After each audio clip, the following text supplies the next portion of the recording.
Hola, yo soy Eduardo Rosas y te quiero invitar a que te quedes a escuchar y ver este podcast sobre los consejos básicos para invertir. Bolsa Mexicana, el podcast. Escucha más que solo números. Presenta en voz de... Hola, ¿qué tal a todos? Bienvenidos a un nuevo episodio de Bolsa Mexicana, el podcast. Soy Alberto Maya, soy director de comunicación corporativa. Y antes de iniciar, aprovecho para saludar a los estudiantes del Instituto Tecnológico de Huichapan. Les mandamos un saludo desde la Ciudad de México y desde Pachuca, donde está nuestro invitado del día de hoy. Y como parte de las actividades de la Semana Nacional de Educación Financiera 2021, tenemos esta edición del podcast con un invitado que está realizando contenidos muy didácticos y cercanos a las audiencias, y me refiero a Eduardo Rosas. Pero además, como dato curioso y que seguramente pocos saben, Eduardo es ingeniero en sistemas y para poder desarrollar todo un storytelling financiero, pues también es licenciado en finanzas y banca por la Escuela Bancaria y Comercial. Y en agosto del 2019, pues tenía claras dos cosas: su camino hacia la libertad financiera, y que había muy poco contenido que tratara o que se tratara sobre ese camino y ayudar a otras personas. Así que abrió su canal de YouTube, en donde aborda diversos temas de finanzas personales, como el ahorro, inversiones y el retiro.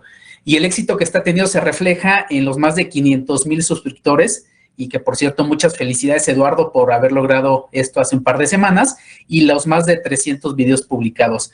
Así que, bienvenido, Eduardo, es un gusto tenerte con nosotros, y te dejo con Juan Manuel Olivo, quien es nuestro director de promoción de emisoras de la Bolsa Mexicana de Valores. Adelante, Juan, con nuestro invitado de esta mañana. Gracias, Alberto Maya, y un saludo a todas las personas que nos acompañan. Les saluda Juan Manuel Olivo. Como decía Alberto Maya, yo soy el director de promoción y emisoras del Grupo Bolsa Mexicana de Valores. Y como bien lo decíamos, invertir es una decisión muy importante, sobre todo para poder alcanzar nuestros objetivos personales, objetivos patrimoniales, y es por eso que el día de hoy responderemos algunas preguntas naturales que todos nos hacemos en estos primeros pasos como inversionistas, pero lo haremos de una manera muy fresca y muy ágil. Eduardo, bienvenido a Bolsa Mexicana, el podcast. ¿Cómo estás? Hola, Juan Manuel, Alberto, muchísimas gracias. Muchísimas gracias por la bienvenida, por invitarme. Aquí estamos a responder las preguntas. Perfecto, Eduardo. Qué gusto que nos acompañes. Empezamos con una pregunta no tan financiera, pero que creo que es muy sano que nos cuentes. ¿Qué te motivó para crear un canal de YouTube hablando de finanzas personales? Pues sí, fíjate, medio lo decía ahorita Alberto, que pues ya tiene un poco más de 2 años, que pues yo ya tenía claro esas dos cosas que decía, ¿no? Que pues yo ya tenía claro qué tenía que hacer yo para mejorar mis finanzas, tras la carrera de licenciatura de finanzas, tras leer una serie de libros, hacer investigaciones por internet, por todos lados. Yo como que ya sabía qué tenía que hacer yo para construir bien mis finanzas, invertir, planear mi retiro, etcétera. Pero también me di cuenta, sobre todo mientras yo hacía mi investigación, que era un poco difícil encontrarse contenido relevante para lo que yo estaba buscando. Dije, pues, puedo yo hacer ese contenido, ¿no? Entonces, justamente, ya un poco más de 2 años, en agosto de 2019, empecé con los primeros videos a publicarlos en YouTube. Y bueno, desde entonces, 3 veces a la semana, casi sin perderme ni un día, ¿no? Muy bien, Eduardo. Felicidades por esa cantidad de seguidores y la cantidad de videos que has estado llevando en estos poco más de 2 años. Más de 300 videos, es un esfuerzo de tiempo completo y eso lo agradecemos todos, porque al final del día la forma de comunicar, creo que lo haces de una manera muy fresca y lo explicas de una manera que todos lo entendemos, y una forma natural de poder comenzar a invertir es con contenido. Y vámonos por ahí, Eduardo, si te parece bien, ¿cuáles puntos básicos crees que deberíamos considerar para todas las personas que quieren empezar a dar esos primeros pasos como inversionista? Bueno, creo que son, yo creo que 2 o 3 puntos básicos que tenemos que siempre tomar en cuenta. El primero de ellos, yo creo que sería considerar un poco los riesgos que vamos a estar tomando. No hay allá afuera ninguna inversión que sea completamente libre de riesgo. Van a tener sus altos, sus bajos, pero justo es ahí donde tiene que entrar en nosotros considerar qué tanto riesgo podemos soportar. Y muy de la mano va un punto, pues no tan financiero, no tan matemático, más psicológico, que es el conocernos a nosotros mismos, ¿no? Y pues van muy de la mano porque nosotros podemos ir preguntándonos, por ejemplo, si nos preocupa la inflación, pues cómo esa preocupación la adoptamos al tipo de inversión que queremos hacer, ¿no? Entonces, ir midiendo este riesgo que nosotros podemos soportar, sea por la edad, sea por nuestras responsabilidades, sea por simplemente nuestros miedos, e irlo adaptando con las inversiones necesarias. Al mismo tiempo que nosotros, por ejemplo, podemos decidir, me preocupa la inflación, voy a invertir entonces de esta forma, siempre es muy importante intentar disminuir los riesgos de otras formas. Y una de las cosas principales que yo menciono es necesario, incluso antes de empezar a invertir, es tener un fondo de emergencias. Y para quien a lo mejor ha visto los videos, justo a lo mejor ya está muy choteado esto porque lo menciono constantemente, pero es que es muy importante, ¿no?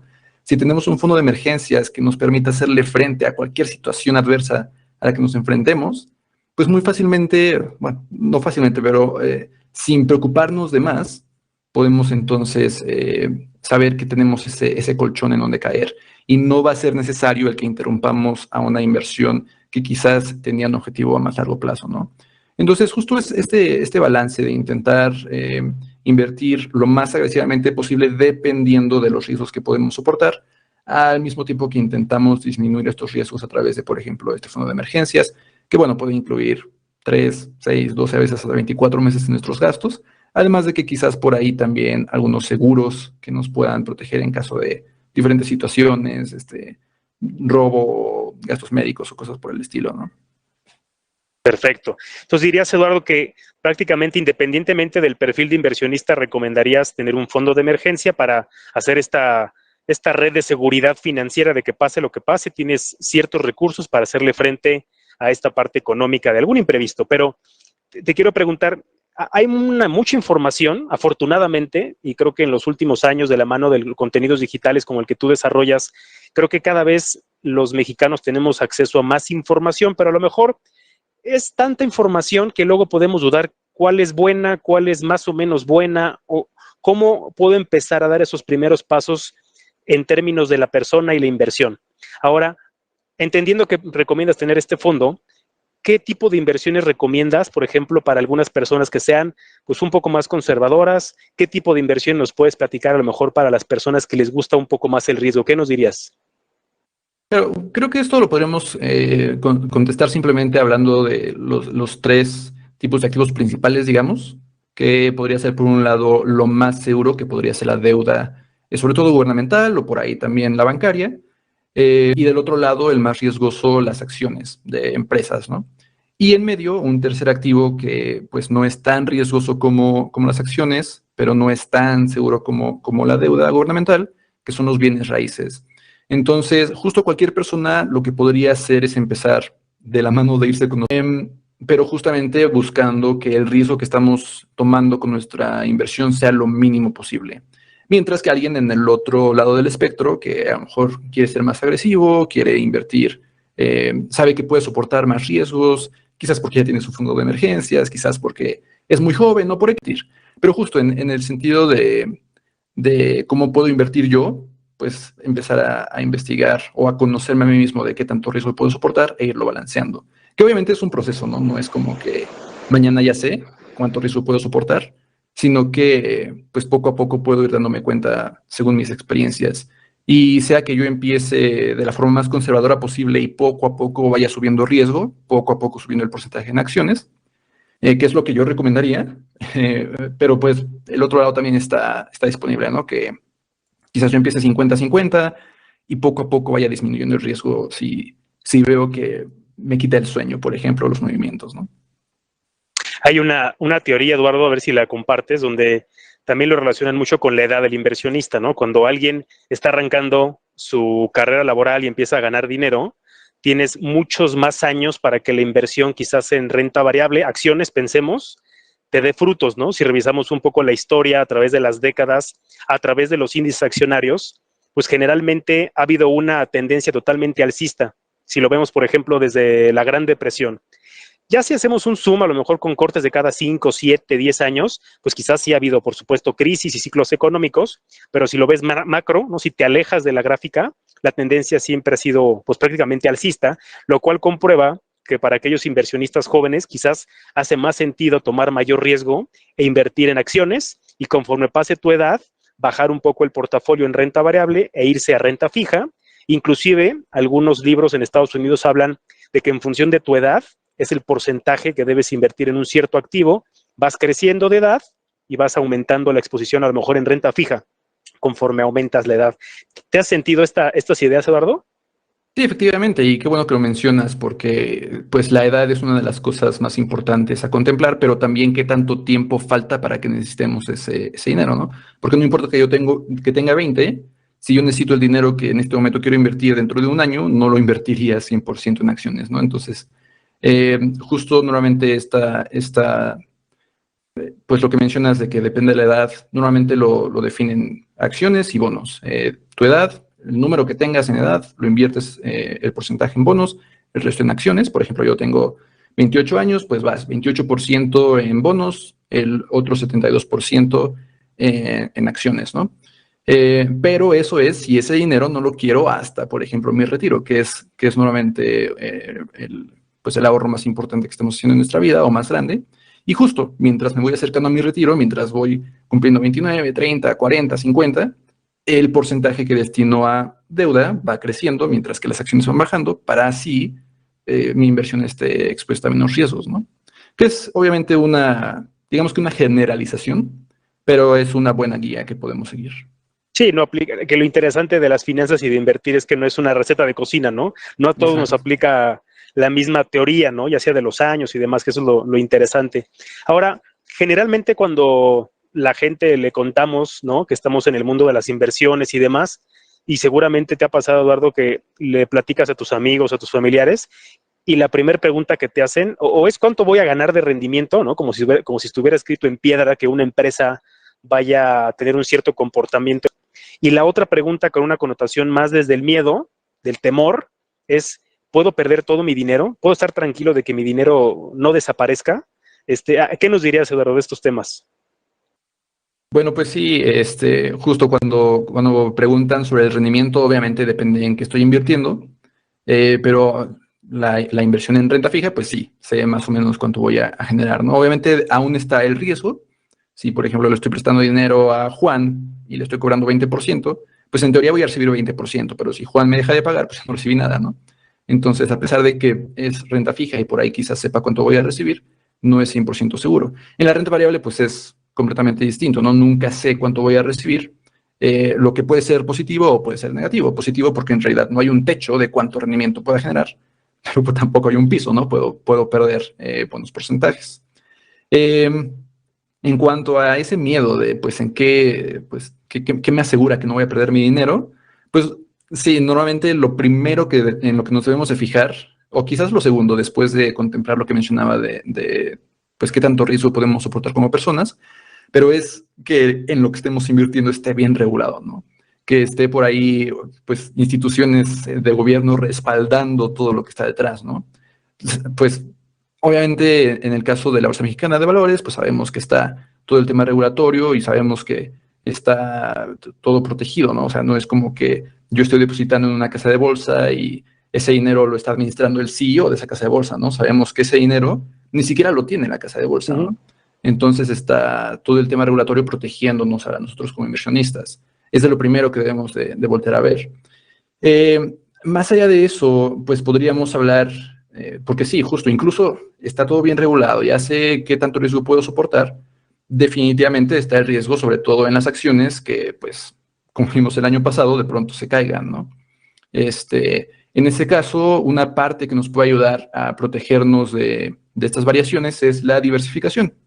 Intentar no invertir solo en unas cuantas empresas, o incluso no solamente en empresas, sino, como decía, balancear con bienes raíces, balancear con bonos, para que en caso de que a tal empresa en México le vaya mal, pues no solo estoy invirtiendo en esa, estoy invirtiendo en otras 34, por ejemplo. O a todo el mercado accionario en el mundo le va mal, pues no solo estoy invirtiendo en acciones, estoy invirtiendo en bienes raíces, estoy invirtiendo en bonos. Eso va a disminuir la volatilidad o qué tanto cambia el valor de mi portafolio, permitiéndome pues vivir más tranquilo y quizás mantener esa inversión pues por mucho más tiempo, que al final del día es lo más importante, ¿no? Si han escuchado del interés compuesto, saben que en cuanto más tiempo esté la inversión, pues más aceleradamente crece. Justamente si podemos mantener esa inversión por más tiempo, gracias a que la volatilidad es poca, gracias a que no nos quita el sueño, pues el interés compuesto hace sus maravillas, ¿no? Que decía Albert Einstein, que era la octava maravilla del mundo, ¿no? Y basta con revisar el patrimonio de Warren Buffett, ¿no? Como a través de largo plazo, a través de prácticamente 8 décadas, ¿no? Pareciera que Warren Buffett hoy ronda los 90 años y su primera inversión fue a los 11.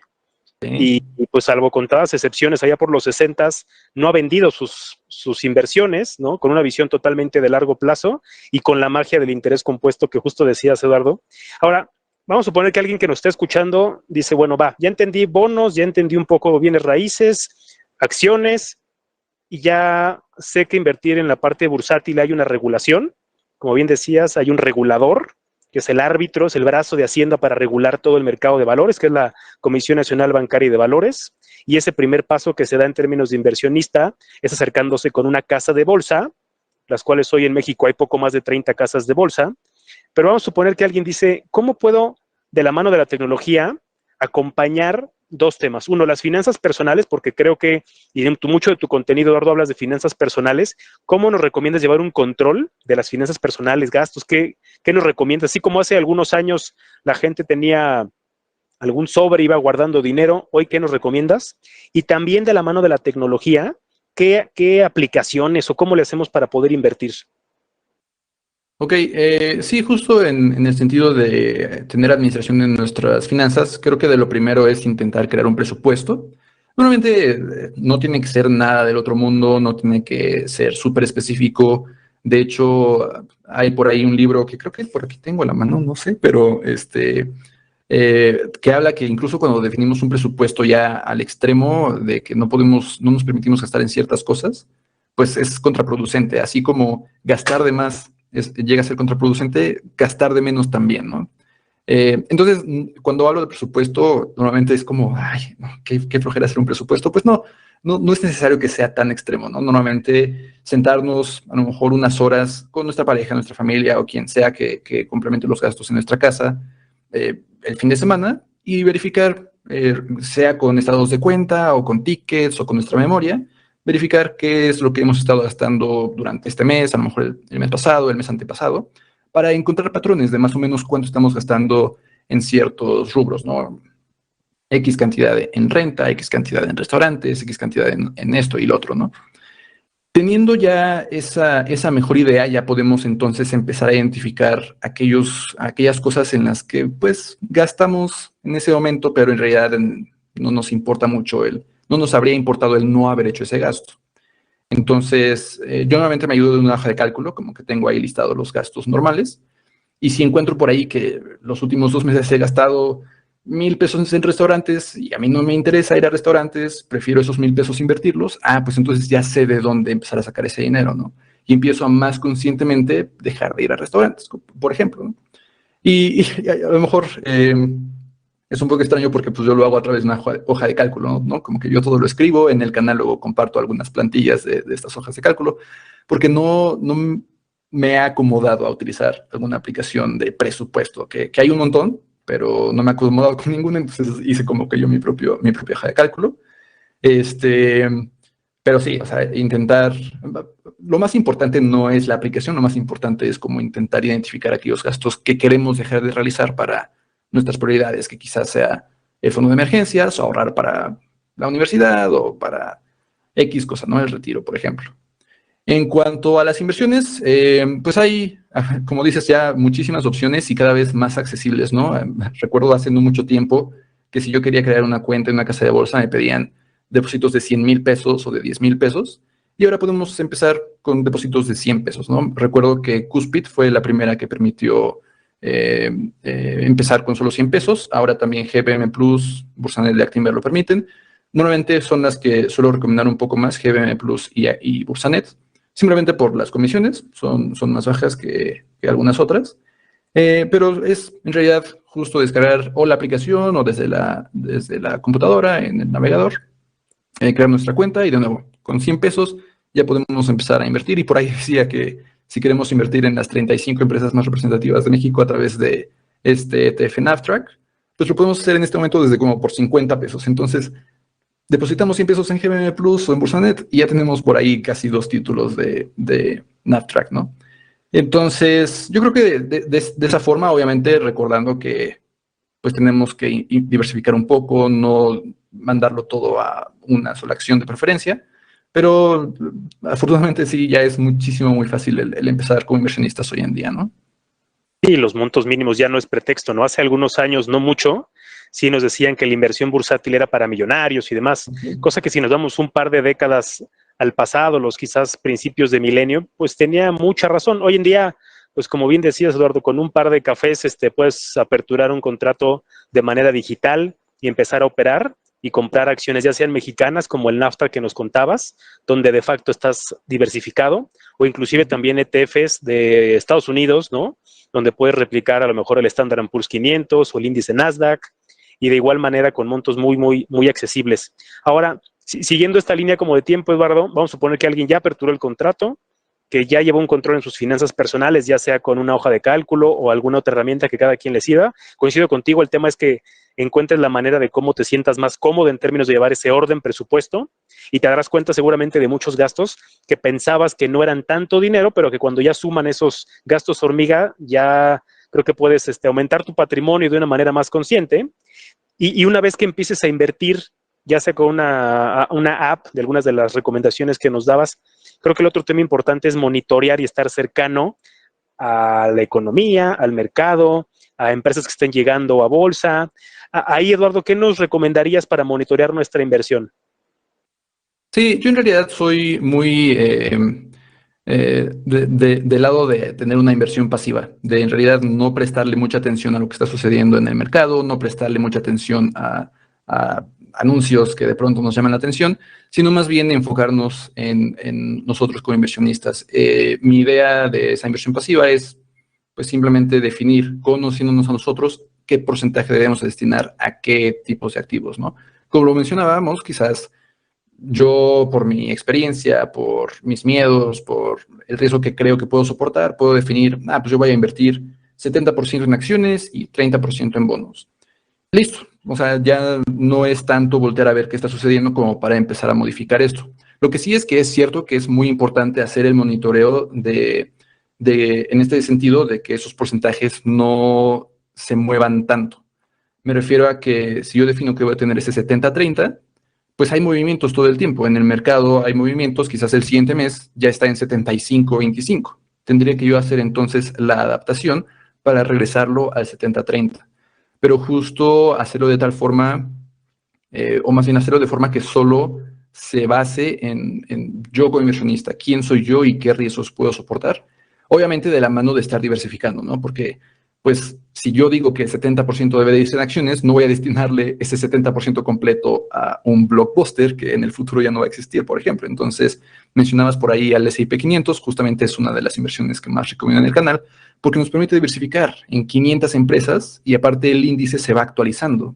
Entonces, si por ahí hay un blockbuster metido en el S&P 500, pues a lo largo del tiempo saldrá y será reemplazado por otra empresa que le vaya mejor, ¿no? Sin que nosotros nos tengamos que preocupar.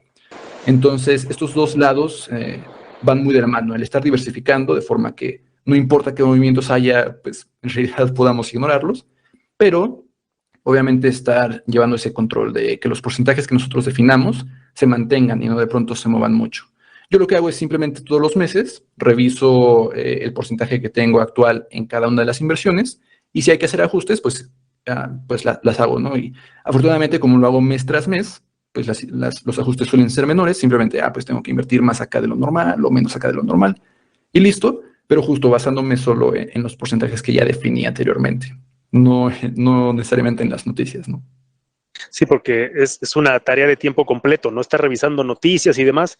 Y yo creo que una de las grandes bondades de convertirte en inversionista es que puedas seguir ocupando tu tiempo a lo que tú te dediques, ¿no? A lo mejor tengo un amigo que, por ejemplo, es dentista y que poco a poco ha empezado a ahorrar e invertir. Pues en su día a día está atender pacientes y operar y demás, no estar leyendo el periódico ni leyendo gráficas que pueden parecer muy complicadas o una experiencia un poco retadora para un inversionista en sus primeros pasos, al menos, ¿no? Lo que dijiste me hizo todo el sentido, Eduardo. Pareciera que los índices accionarios tienen esta depuración y creo que lo dijiste muy bien.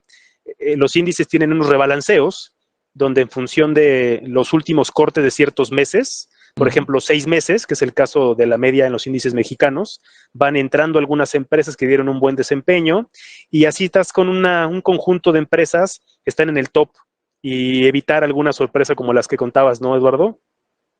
Exacto.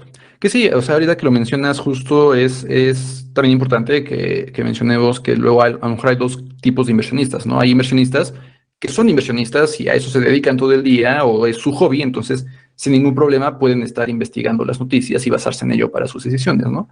A lo que voy con hablar de la inversión pasiva es para todos los demás, que no necesariamente es nuestro hobby invertir, sino que sabemos que es necesario para nuestras finanzas, ¿no? El dentista o yo que soy programador o alguien que es diseñador, pues no tiene que dejar su trabajo o no tiene que gastar aún más tiempo de lo que ya gasta en su trabajo y su familia y sus hobbies y su salud, etcétera, para invertir, ¿no? No es necesario, podemos hacerlo de forma pasiva y por ahí hay muchas evidencias de que incluso es mejor que hacerlo de forma activa.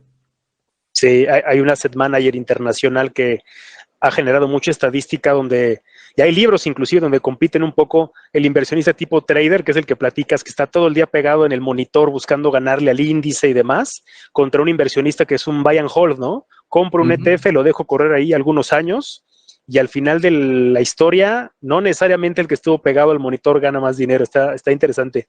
Eduardo, una pregunta para las personas que quieren adentrarse a la parte ya de la inversión y que quisieran alguna recomendación de algún libro o de algunos libros que te han servido, ¿qué nos dirías?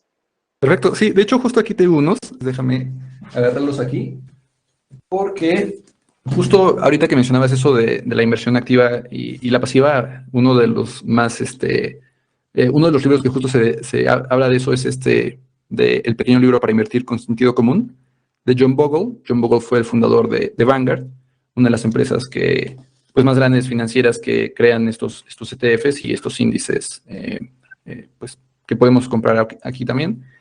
Y justo creo que es un excelente libro para quien apenas está empezando a invertir y no quiere que la inversión o no necesita que la inversión le quite tiempo de su día, ¿no? Es aprender sobre invertir pasivamente, como decía, ¿no? Utilizar, en este caso, el S&P 500 y listo, en largo plazo tendremos éxito. Y justo en su libro habla de todas estas estadísticas de que en el largo plazo una inversión pasiva suele, en el 90 y tantos % de los casos, ganarle a una inversión activa, ¿no? Por ahí también tengo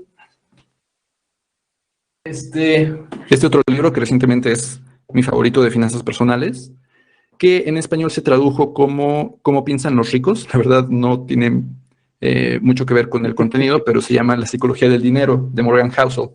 En español me parece que apenas está saliendo, creo que apenas en formato digital, pero está muy bueno. Justo habla mucho de, pues, cómo las matemáticas, que es en lo que quizás creemos que nos debemos enfocar cuando se trata de finanzas, no son toda la historia, ¿no? A lo mejor son el 50% de la historia. El otro 50% de la historia es la psicología. Entonces, bastante importante. Un tercero, quizás de Te enseñaré a ser rico, de Ramit Sethi. Este sí creo que no está en español, los otros dos sí. Pero este fue uno de los primeros libros que yo leí sobre finanzas personales y justo me empezó a aclarar un poco el panorama. Es más general, mientras que los dos anteriores hablan mucho de inversiones. Este de Ramit Sethi habla de temas muy generales, desde justo invertir, pero también de ahorrar o incluso de conseguir aumentos en tu trabajo, o cómo evitar que los bancos te cobren comisiones, etcétera. Entonces, muy, muy completo. Entre los tres, digo, fabulosos los libros. Gracias por la recomendación, Eduardo, y sí, coincido. El segundo es el último libro que leí a título personal y me pareció que explica de manera muy puntual que invertir, lo más importante no es ni tu patrimonio, ni el nivel de riesgo que puedas tolerar, sino tu relación con el dinero, ¿no? Como si fuera una pareja, cómo te relacionas con el dinero, si es tu amigo, tu enemigo, si lo ves con recelo, si lo ves en términos de abundancia, pero no es un libro que quede en el abstracto, sino que lo aterriza muy bien en ejemplos cotidianos que aplican para cualquiera de nosotros. Qué buenas recomendaciones.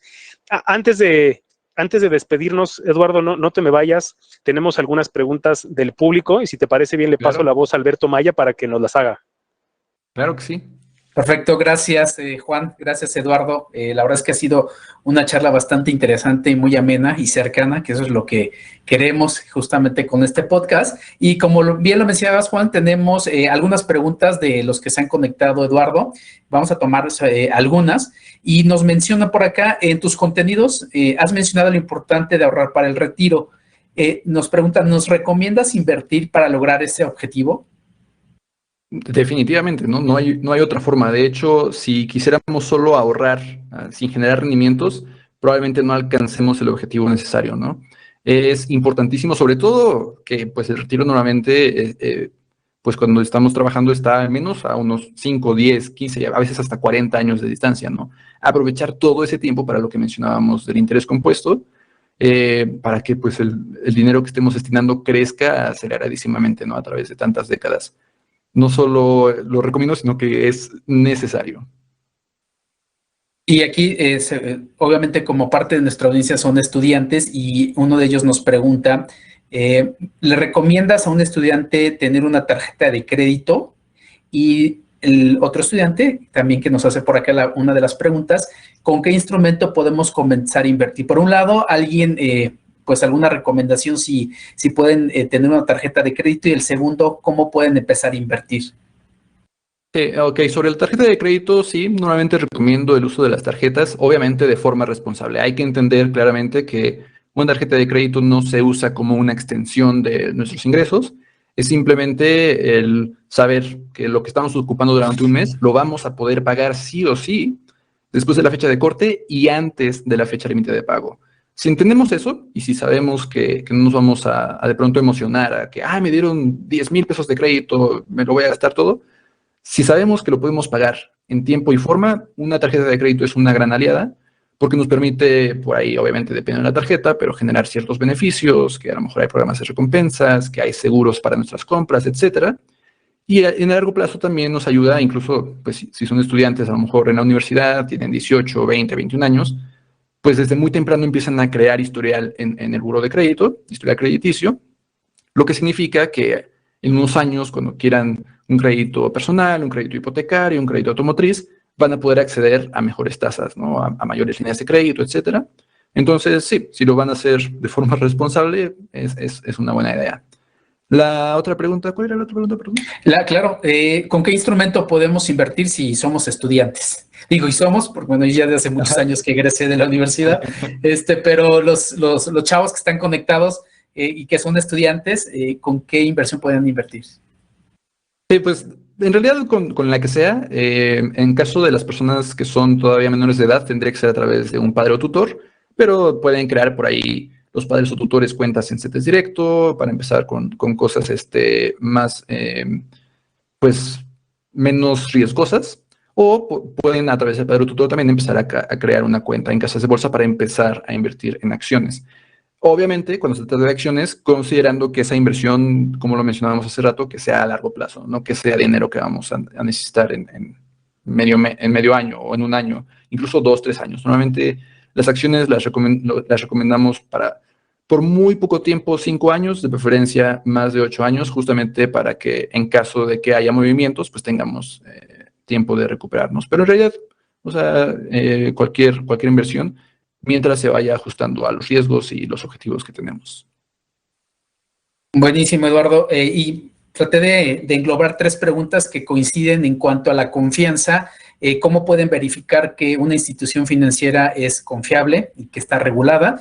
Y por el otro lado, ¿qué fuentes de información pueden consultar y que sean confiables justamente para dar este primer paso de la inversión? Pues para ver que está regulada, normalmente el primer paso es en las páginas de estas empresas, hasta abajo normalmente, sobre todo las fintechs que han estado saliendo, hasta abajo de sus páginas llegan a decir cómo están reguladas, pues qué institución está haciendo la regulación, pero la mejor forma sería simplemente ir a Conducef. La Conducef tiene toda la información siempre de cuáles son las empresas reguladas, entonces es la mejor fuente incluso ella también para saber pues en dónde está salvo nuestro dinero. La Conducef por ahí tiene un par de bases de datos, justamente con la lista de todas las empresas financieras bien reguladas y cómo están reguladas también. Estas son las preguntas que tenemos por parte de los que se conectaron. En comentarios finales, Juan, Eduardo, antes de que podamos despedir este podcast. Pues agradecerte, Eduardo, y cederte la palabra para algún comentario de manera de cierre. Creo que ha sido una charla muy amena y estoy seguro que las personas que nos acompañaron también lo disfrutaron tanto como nosotros. Pero gracias, Eduardo. ¿Algún comentario que tú quieras hacernos?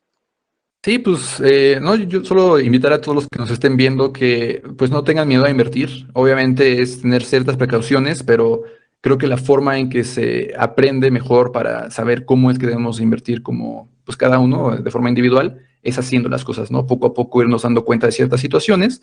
El año pasado, por ejemplo, quizás nos dimos cuenta que pues tenemos miedo a que las bolsas se caigan. Poco a poco ir haciendo adaptaciones, pero pues no tener tanto miedo que nos evite empezar a invertir para que en el largo plazo podamos aprovechar el interés compuesto, ¿no? Y pues nada, Juan, Alberto, muchísimas gracias también por la invitación de nuevo. Entonces, pues nada más con eso yo creo que cerramos, que no tengan miedo a invertir y tan pronto como puedan. Por ahí hablaban de algunos estudiantes, pues no sé qué edad tengan, pero tan pronto como puedan empiecen a invertir, que la magia del interés compuesto los va a hacer multimillonarios.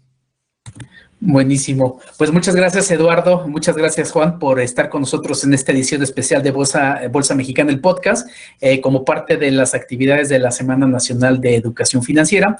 Y particularmente, Eduardo, reiterarte que este espacio está abierto para compartir de una manera pues sencilla y divertida cómo invertir, cómo podemos poner en orden nuestras finanzas personales y sobre todo aprovechar los beneficios de los productos financieros. A todos los que nos escucharon en este episodio, los invito a que se suscriban en las principales plataformas. No olviden leernos en los contenidos del blog Hablemos de Bolsa y por supuesto que nos sigan en nuestras redes sociales. Nos escuchamos en un siguiente episodio y que tengan un muy buen día. Suscríbete a nuestro canal y síguenos a través de nuestras redes sociales. Esto fue Bolsa Mexicana, el podcast.